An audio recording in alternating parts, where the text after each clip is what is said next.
Chapter 19 of Boruto TBV VORTEX dropped today. Or yesterday. It depends when this video drops. I don't know. But I do know the Chapter 19 livestream was amazing. And it's only gonna get better and better. We covered the entire chapter. Raw scans plus English translation. And we just had a good time overall. So if you're interested in joining the stream and chilling with your boy, go ahead and drop that like and subscribe so you don't miss another stream going forward. It's time to get started on the chapter review. We got a bunch to discuss, a bunch to cover, so I guess let's not waste any more time. Here's the chapter 19 cover. You see the cover is Moegi and the title is Konohamaru. As usual, Moegi was a talking point last chapter, so it's no surprise she got to cover this chapter. It could have easily went to Konohamaru or Amato because they both played major roles in the last chapter as well. And they have yet to receive a cover themselves. So I just thought this would be a prime time for that to happen. But I guess not. Hey, it is what it is. I'm not mad at it. So the chapter starts off with a flashback, just like I expected. The flashback was used to show us the background of how Araya's blade works and why it had a major effect against Ryu's Iron Sand. Apparently Shinki imbued the sword with his chakra so it's possible for Araya to manipulate the Iron Sand just like Shinki. The reasoning behind this was mainly to be used for Gaara's protection, but now is coming in handy to rescue both Shinki and Gaara. We also get a little insight on the relationship between Shinki, Araya, and Yodo. We may have an interesting romance brewing between Araya and Yodo. As Shinki says to Araya, every time you open your mouth, you seem to always mention Yodo, insinuating some potential romantic feelings that Araya is having towards her. I also heard that Araya is trying to say that Yodo has feelings for Shinki too. I don't know, maybe it's just one big love triangle that I do not understand. But anyway, after the flashback concludes, we're right back to the battle against Ryu. Araya frees Mitsuki and Sarada from the Iron Sand, and now they're getting ready for a counterattack. Since Araya can dissipate the Iron Sand with his sword, as well as even gather it into the sword, that makes him the trump card. He's the one who will shift the tide of this battle. As surprising as that sounds, we can see this advantage they have in full effect. Whenever Ryu uses the Iron Sand to attack, the sword immediately acts as a hard counter, making it damn near impossible for Ryu to do any real damage against them. So everyone has a role in this battle. Sarada and Mitsuki's role consists of doing most of the offensive work. They're the hard hitters. Yodo is there to sense where Ryu is at all times and inform Araya of his actions that he cannot see. It all centers around Araya. He creates the openings for Mitsuki and Sarada, and Yodo makes it possible for Araya to make those openings. So he will be the main focus of this operation. He's gonna make it possible for them to win this battle by negating all of Ryu's attacks. So Sarada and Mitsuki begin to attack Ryu with everything they got. They manage to corner him to a point where he's forced to turn his physical body into Iron Sand so he can escape Mitsuki's snake grasp. However, it's okay, because all Yodo and Araya have to do is pinpoint his exact location and use the sword on him. So once they pinpoint his exact location, Araya gathers up the Iron Sand into his sword. This leaves Ryu wide open for an attack opportunity, and Mitsuki as well as Sarada acts fast. Mitsuki was able to use his snakes to bite Ryu, and Sarada hit Ryu with his Chidori, completely shredding the right side of his abdomen. Again, a pretty good feat from Sarada, I'm not gonna lie. To be able to react fast enough to avoid getting hit with Hidari's Chidori, and then hit him with her own, that's quite impressive, I must say. I see the Shinju have trouble reacting to her Chidori for some odd reason. But let's just address the obvious. Both were in very different situations. Ryu is under way more stress than Hidari, so that could play a potential determining factor in Hidari being hit versus Ryu being hit. But anyway, now we transition to Konohamaru while he's still trying to calm MATSURI down. It seems like they're arguing about why she can't call Konohamaru Konohamaru-chan, and despite Konohamaru seeing himself in quite the crazy situation, he stands 10 toes and still tells her that she can't call him Konohamaru-chan because it just doesn't feel right. Which I find crazy because this is literally, quite literally the easiest way they're going to defeat her and actually save Moegi. If Konohamaru can just play along and lock in for a few more minutes, Moegi can be the first to be saved from her tree-like state.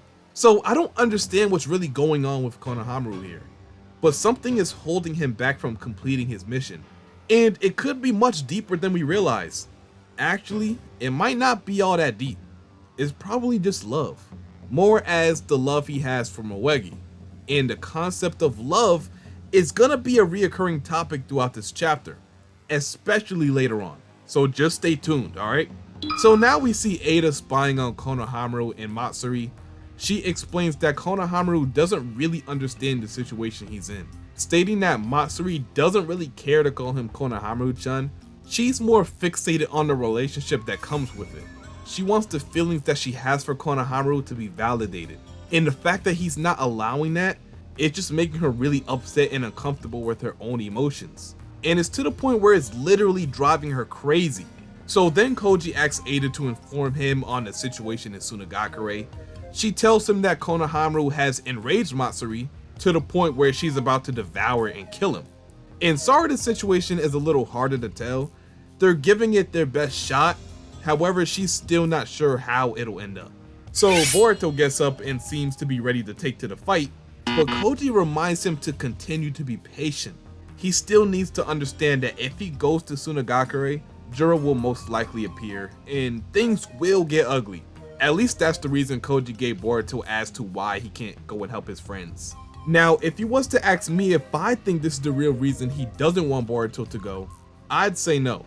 There's definitely a hidden message behind him saying that. But that's why I'm about to drop a video right after this chapter review on how the timeline changed so far and what's pretty much guaranteed to happen next chapter. I'm pretty sure you guys won't even believe it, but after watching the video, you're definitely gonna see where I'm coming from. But getting back on track, it looks like Boruto listened to Koji and relaxed. He understands the risk that comes with acting on his own, and he also understands his importance in this situation and what role he must play to save everyone. So looking forward, this is when we cut and see JURA, Hidari, and Mamushi having a conversation. JURA explains to them that life should be simple. Everyone should move towards their goal and evolve, but humans bind themselves with a restraint called reasoning. This acts as a hindrance that clouds their instinct to seek that evolution. So it's like a drawback from gaining intelligence. And unlike them who remain true to their instincts, humans as living beings carry that fatal flaw. JURA then goes on to tell Mamushi that the drawbacks of intelligence don't end with that, just by reasoning. There's also a concept that brings upon great risk of bringing serious problems, even for the Shinju, and that concept is called love. And this is somewhat directed towards Matsuri. This page is mainly being used as a way of telling us that Matsuri has been a victim of this drawback from gaining intelligence. She also learned how to love, and that love is holding her back. I mean, he's not completely wrong. She was going to be defeated because of her love for Konohamaru, of course before the plan fell through. So without this concept of love, the Shinju wouldn't be able to be manipulated so easily like they do already. Matsuri is going through this now. She states that because of Konohamaru, she can't even think properly. This is causing her to go insane. It's frustrating and incredibly infuriating for her. It's literally a mental nerf. That's why JURA states that these feelings are so dangerous for them. So now Matsuri is trying to devour Konohamaru to get rid of these painful feelings. She feels that if they are to become one, she'll understand and overcome the concept of love. So now we cut back to JURA in his conversation. He explains that the reason Inojin lost his composure and needlessly lost his life is because of love. Well, JURA just thinks he's dead, but we know Inojin is alive because he was healed up by Sakura. But now, JURA understands that love is dangerous, and since it causes other people to act reckless and irrational, they have the potential to do the same. So he knows that love is something that they will have to understand and conquer sooner or later to get rid of the danger of having been manipulated because of it. So now we tune back into the fight against Ryu. ARAYA uses his sword to find Ryu, and although he successfully unveils him yet again, this time Ryu uses the claw grinds to act as decoys and distractions for him to move more elusive. Sarada and Mitsuki try to eliminate as many as they can before they hit the ground, but there's just too many. The Shinju all have claw marks. They all have the ability to summon as many claw grimes as they may want. This is what makes them really dangerous, because the claw grimes are no scrubs. I mean, they're meant to be used as grunts, but they're not weak whatsoever. They're enough to overpower and defeat your average Konoha Chunin or Jonin, and they can turn you into a tree. So it's crucial not to get bitten, or just be incapacitated by one of them. And as you can see on the screen, yeah, Yodo actually got bitten by one. But it appears she's alright because she didn't undergo any tree-like transformation. Most likely because of Araya being there to help her. It could also be because of Ryu. So we see as soon as Araya sliced the claw grimes with his sword, he couldn't pull it out again. Ryu then sent the same claw grime into the claw marks to get rid of his sword, which now completely eliminates the advantage that they had in this battle. So now not only can they not counter the Iron Sand, they still have to deal with all the claw grimes and still take care of Ryu. It's gonna be much harder now. And when we look at Konohamaru's situation, it's honestly no better, maybe even worse. Right now he's about to get devoured by MATSURI with no way of escaping. And to make things worse, he literally has no backup. So the chapter ends with MATSURI getting ready to devour Konohamaru, and Sarada and the others appearing to be in the worst position ever. What will happen now that the tides have turned against the shinobi majorly? Do you think someone will awaken some crazy forbidden power to regain control over the situation?